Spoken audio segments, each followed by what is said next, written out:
నమస్తే, welcome to next Zee news. ఈనాటి వార్తా విశేషాలు. గుంటూరు నగరం 6వ వార్డు పరిధిలో గుంటూరు వారి తోట 0 లైన్ లో 66 లక్షల రూపాయలతో డ్రైన్ నిర్మాణం కొరకు శంకుస్థాపన చేసిన ఎమ్మెల్యే నజీర్ అహ్మద్. కార్యక్రమంలో Andhra Pradesh industrial development corporation chairman Degala Prabhakar, స్థానిక కార్పొరేటర్ పోతురాజు సమత మరియు కూటమి నాయకులు పాల్గొన్నారు. ఈ సందర్భంగా వారు మాట్లాడారు. ఎప్పుడు ప్రజల్లో ఉంటూ ప్రజా సమస్యల్ని తెలుసుకుంటూ వారికి కావాల్సిన మౌలిక వసతులు ఏర్పాటులో కూటమి ప్రభుత్వం ముందుంటుందని చెప్పారు. గత వైసీపీ పాలనలో పథకాల పేరుతో పప్పు బెల్లాలని డబ్బులకి పంచారు కానీ అభివృద్ధి శూన్యమని తెలియజేశారు.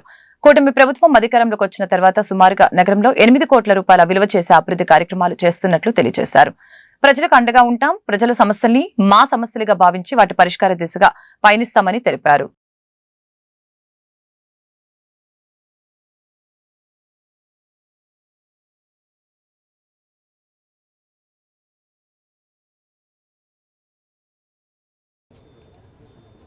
రాష్ట్రంలో పెట్టుబడుల ప్రవాహం ఒకవైపు అయితే అభివృద్ధి కార్యక్రమాలు మరోవైపు దూసుకుపోతున్నటువంటి పరిస్థితులు కనిపిస్తూ ఉన్నాయి.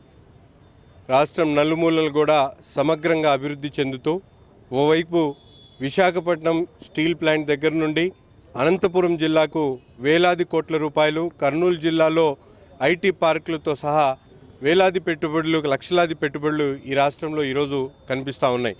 గత 5 సంవత్సరాల్లో పూర్తిగా నిర్లక్ష్యమైనటువంటి అభివృద్ధి కార్యక్రమాలు స్థానిక సంస్థల్లో కూడా పెద్ద ఎత్తున, అంటే ప్రతిరోజు కూడా ఏదైతే గుంటూరు జిల్లా, ముఖ్యంగా గుంటూరు తూర్పు నియోజకవర్గంలో రోజు అభివృద్ధి కార్యక్రమాలకు శంకుస్థాపనలు జరుగుతూ ఉన్నాయి. రోడ్లు కానీ, డ్రైన్లు కానీ, ముఖ్యంగా పేద వర్గాలు నివసించేటువంటి ప్రాంతాలతో పాటు ఏదైతే హాస్పిటల్స్ ఏరియాకు ఉన్నటువంటి గుంటూరు వారితోట ప్రాంతంలో గత 15 సంవత్సరాల నుంచి కనీసం డ్రైన్ని పునర్నిర్మాణం చేసుకునేటువంటి పరిస్థితి లేదు.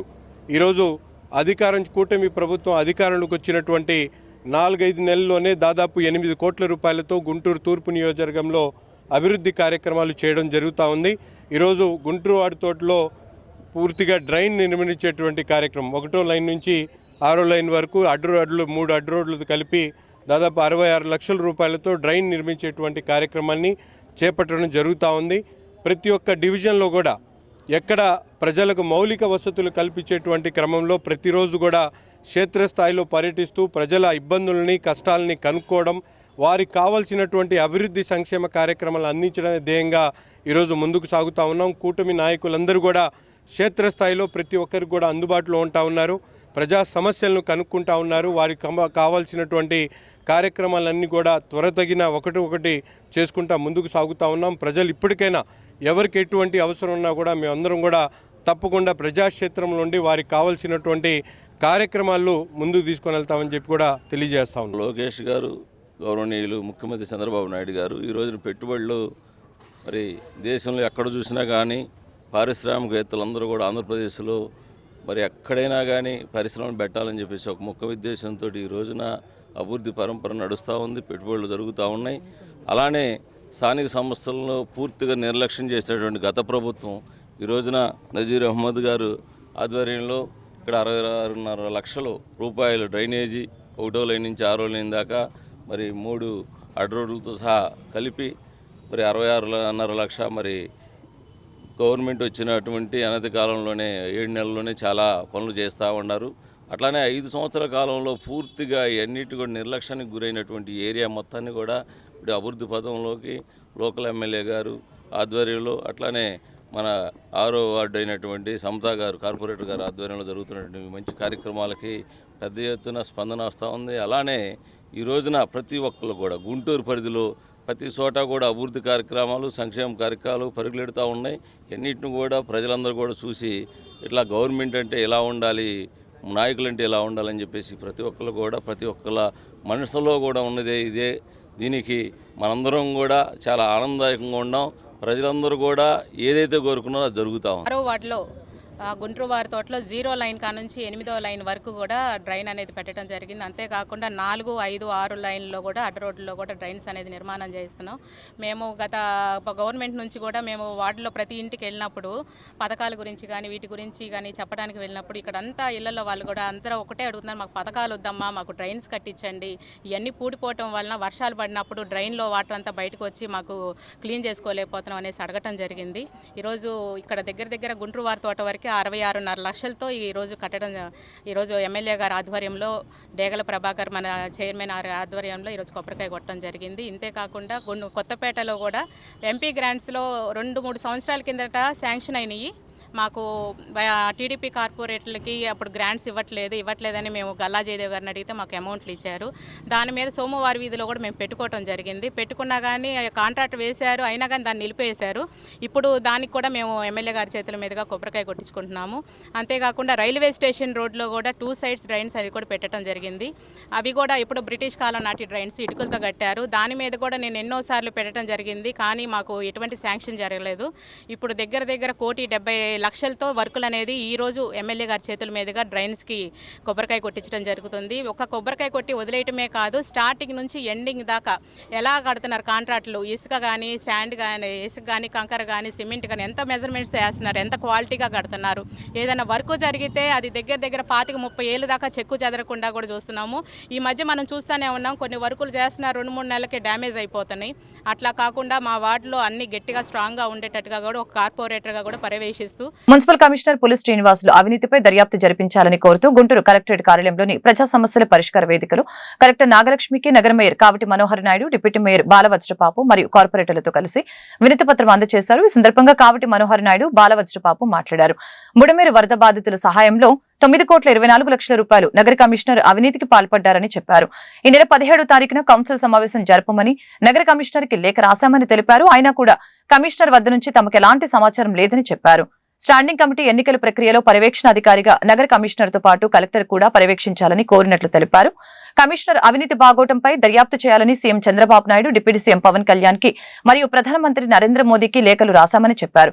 కమిషనర్ ప్రజాధనం దుర్వినియోగం చేసిన దానిపై చర్చకు మేము సిద్ధంగా ఉన్నామని అన్నారు.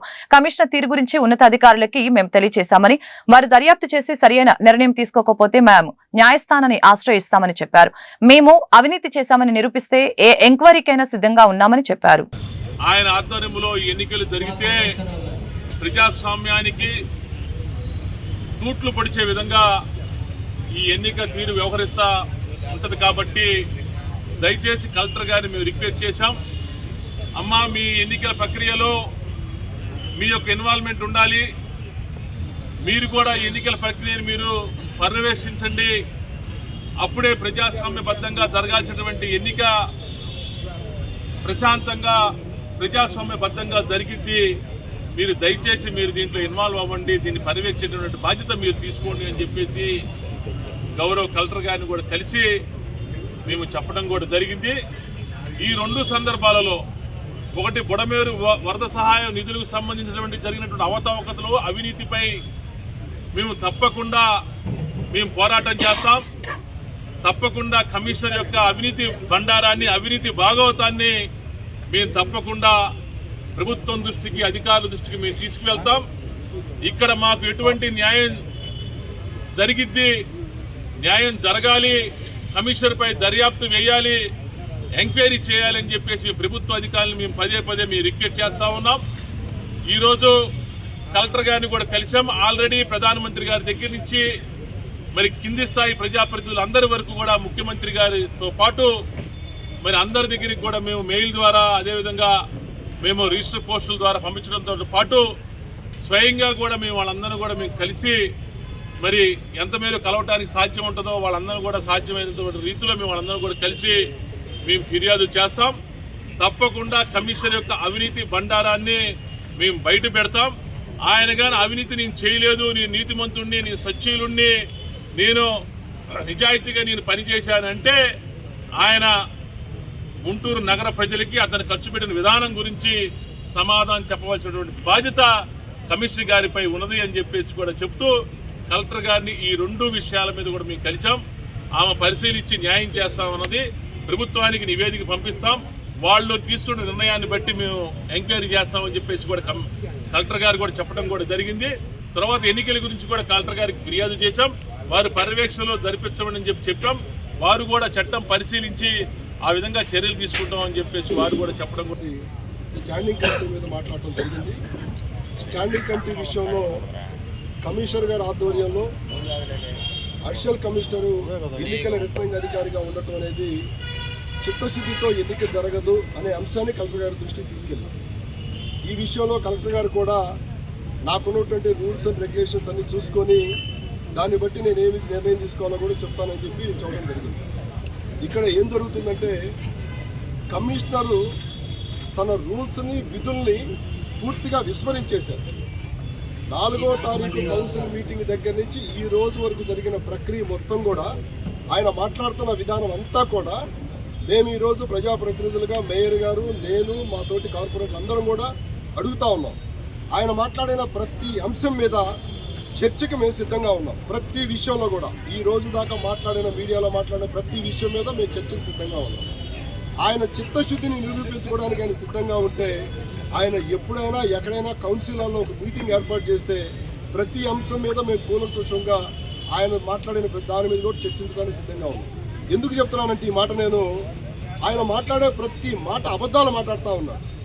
మా స్టాఫ్కు సంబంధించిన అబద్ధాలు మాట్లాడుతున్నాడు, నిధులకు సంబంధించి అబద్ధాలు మాట్లాడుతున్నాడు, నగరానికి సంబంధించిన అబద్ధాలు మాట్లాడుతున్నాడు. ఆయన అబద్ధాలు మాట్లాడటమే కాకుండా కొంతమంది ప్రజాప్రతినిధులను కూడా అతని స్వార్థం కోసం తప్పుదోవ పట్టించే విధంగా వాళ్ళకి సమాచారం అందిస్తున్నాడు అనేది మేము మీడియా ద్వారా మేము చూస్తూ ఉంటే మాకు అర్థమవుతా ఉంది.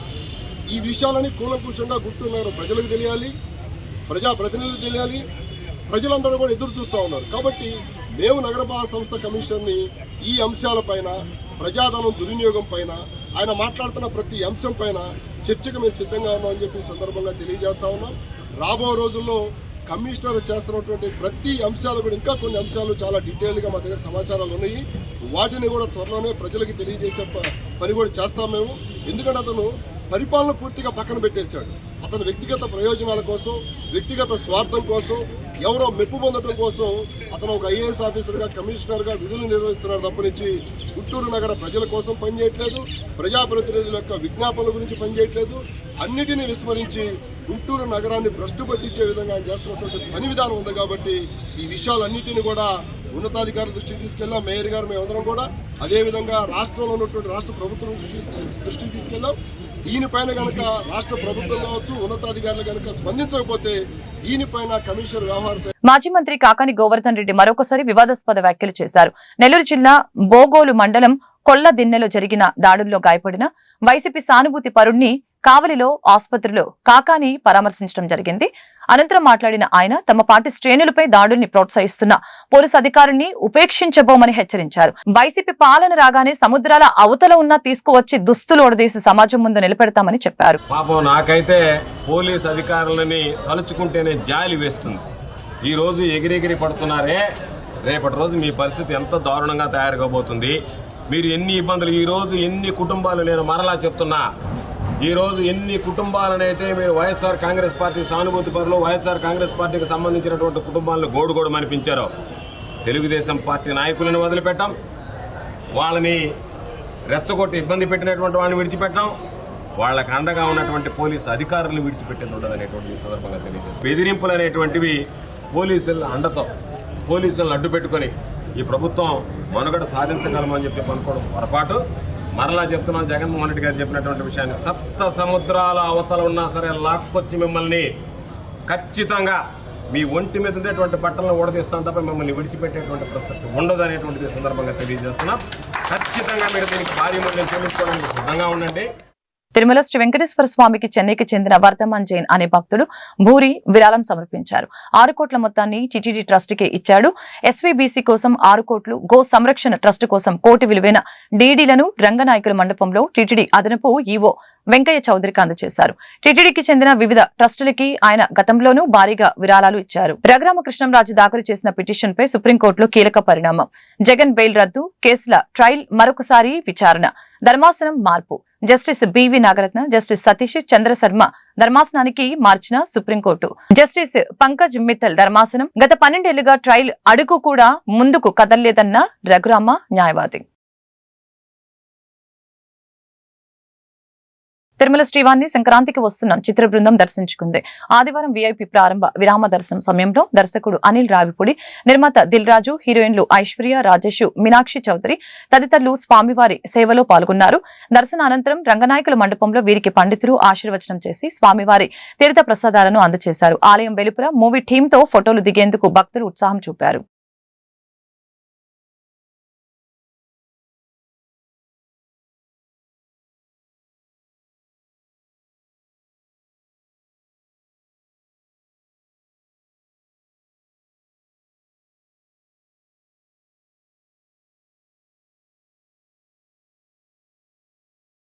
AP deputy CM Pawan Kalyan పోరాటంతోనే విశాఖ ఉక్కు పరిశ్రమ ప్రైవేటీకరణ కాకుండా ఆగిందని జనసేన పార్టీ జిల్లా అధ్యక్షులు గాది వెంకటేశ్వరరావు తెలిపారు.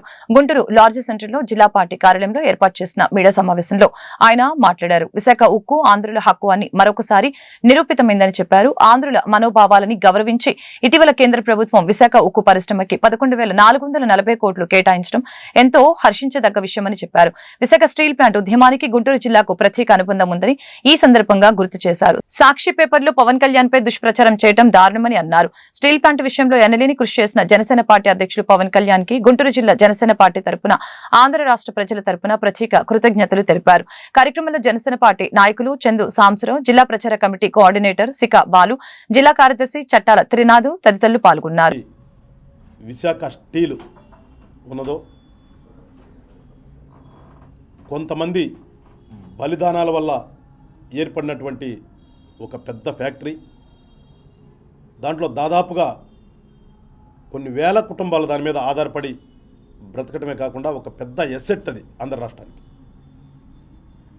అలాంటి ఉక్కు పరిశ్రమ గతంలో ఉన్నటువంటి పాలకుల వైఫల్యాల వల్ల అభివృద్ధి దిశగా వెళ్లకుండా క్షీణిస్తూ వచ్చి లాస్ట్కి సెంట్రల్ గవర్నమెంట్ దాన్ని ప్రైవేటైజేషన్ చేయాలనే ఒక ఆలోచనకు కూడా వెళ్ళే స్థాయికి వచ్చిన తర్వాత ఆనాడున్నటువంటి రాష్ట్ర ప్రభుత్వం కానీ లేదంటే సెంట్రల్ గవర్నమెంట్లో ఉన్నటువంటి నేషనల్ పార్టీస్ కానీ ఏ ఒక్కరూ కూడా దానికి వ్యతిరేకంగా కేంద్ర ప్రభుత్వం తీసుకున్న నిర్ణయానికి వ్యతిరేకంగా మాట్లాడినటువంటి సందర్భం లేదు. మన రాష్ట్రం చూస్తే మన రాష్ట్రంలో ఉన్నటువంటి అప్పుడు అధికారంలో ఉన్నటువంటి వైఎస్ఆర్ పార్టీ కానీ ప్రధాన ప్రతిపక్షంగా ఉన్నటువంటి ఇప్పుడు మా యొక్క భాగస్వామ్య పార్టీ అయినటువంటి తెలుగుదేశం కానీ ఎవరూ కూడా నోరెత్తలేదు. అది కరెక్ట్ కాదు, ప్రైవేటైజేషన్ చేయొద్దు అని చెప్పేసి మాట్లాడినటువంటి పార్టీ ఏదైనా ఉందంటే ఈ రాష్ట్రంలో ఒక్క జనసేన పార్టీనే. 2021 జనవరిలో ప్రకటన వస్తే నెక్స్ట్ మంత్లోనే జనసేన పార్టీ అధ్యక్షులు పవన్ కళ్యాణ్ గారు, మనోహర్ గారు కేంద్ర ప్రభుత్వ పెద్దల దగ్గరికి వెళ్ళి ఒక రిప్రజెంటేషన్ ఇచ్చి ఆ ఫ్యాక్టరీని ప్రైవేటైజ్ చేయటం కరెక్ట్ కాదు అని చెప్పి రావటమే కాకుండా అప్పటి నుంచి కూడా అనేక రకాలైనటువంటి ఉద్యమాలు చేసి ఎట్టకేలకు ఆ ఫ్యాక్టరీ ఆవరణలోకి వెళ్ళి ఆనాడు ఉన్నటువంటి రాష్ట్ర ప్రభుత్వం ఒప్పుకోపోయినప్పటికీ ఇబ్బందులు పెట్టినప్పటికీ కూడా ఆ ఫ్యాక్టరీ ఆవరణలోనే ఒక బహిరంగ సభ పెట్టి అక్కడ ఉన్నటువంటి కార్మికులకు కానీ అలానే రాష్ట్రంలో ఉన్న ప్రజలకు కానీ ఒక భరోసా కల్పించినటువంటి పార్టీ జనసేన పార్టీ. సో ఇవాళ రాష్ట్ర ప్రభుత్వం చేసినటువంటి ఎఫర్ట్స్ వల్ల కానీ గతంలో జనసేన పార్టీ ఎఫర్ట్స్ వల్ల కానీ ఇవాళ సెంట్రల్ గవర్నమెంట్ ఒక అడుగు వెనక్కి వేసి ఆ ఫ్యాక్టరీని అభివృద్ధి చేయాలి అనే ఆలోచనతో 11,400 కోట్ల చిల్లర ఇవాళ ప్రకటించడం అనేది చాలా హర్షించదగ్గ విషయం కనుక. గుంటూరు నగరంలో డ్రగ్స్ కలకలం. 8.5 గ్రాముల కొకైన్ స్వాధీనం. 3 యువకులు అదుపులోకి తీసుకున్న ప్రొహిబిషన్ అండ్ ఎక్సైజ్ సిబ్బంది. పట్టుబడిన 3 యువకులు నగరవాసులు కావటం గమనార్హం. గుంటూరు ఇన్నర్ రింగ్ రోడ్లో కల్లా ప్రొహిబిషన్ అండ్ ఎక్సైజ్ 2లో మీడియా సమావేశం నిర్వహించారు. ఈ సందర్భంగా ప్రొహిబిషన్ ఎక్సైజ్ శాఖ డిప్యూటీ కమిషనర్ శ్రీనివాసులు మాట్లాడారు. నగరంలోని నిషేధిత మత్తు పదార్థం కొకైన్ ని ప్రొహిబిషన్ అండ్ ఎక్సైజ్ 2 అధికారులు స్వాధీనపరుచుకున్నారని తెలిపారు. గత కొన్ని రోజులుగా నార్కోటిక్స్ నేరాలపై నగరంలో నిఘా పెట్టామని చెప్పారు. కోకా అనే చెట్టు నుంచి తయారు చేసే కొకైన్ అనే నిషేధిత మత్తు పదార్థాలలో చాలా అరుదుగా దొరికే డ్రగ్స్ అని చెప్పారు. నిషేధిత మత్తు పదార్థాలు 7 కొకైన్ ప్యాకెట్స్, 3 ద్విచక్ర వాహనాలని నిందితుల వద్ద నుంచి స్వాధీనం చేసుకున్నామని చెప్పారు. గ్రాము 3,000కు అమ్ముతున్నట్లు నిందితుల విచారణలో చెప్పారని అన్నారు. నిషేధిత మత్తు పదార్థాలపై ఈగల్ టీం పనిచేస్తుందని అన్నారు. గత 2024 సంవత్సరంలో 2,333 కేసులు నమోదవగా లిక్కర్ 13,130 లీటర్లు, బీర్ 4,022 లీటర్లు, గంజాయి 422 కేజీలు, 111 వాహనాలు స్వాధీనం చేసుకున్నామని అన్నారు. నగరంలో మత్తు పదార్థాలు సేవిస్తున్న, అమ్ముతున్న సమాచారం తెలిసిన వెంటనే మాకు తెలపాలని అన్నారు. మీకు ప్రెస్ మీట్ జనవరిలో మేము పెట్టడం జరగలేదు. గత సంవత్సరము ఈ డివిజన్లో అంటే గుంటూరు, పల్నాడు 2 జిల్లాలకు సంబంధించి డిప్యూటీ కమిషనర్ ఆధ్వర్యంలో గత సంవత్సరము ఈ 2 జిల్లాల్లో ఎన్ని కేసులు బుక్ అయినాయని నేను సంక్షిప్తంగా అబ్స్ట్రాక్ట్ చెప్తాను. అవి కూడా మీరు నోట్ చేసుకొని మీరు రాయండి.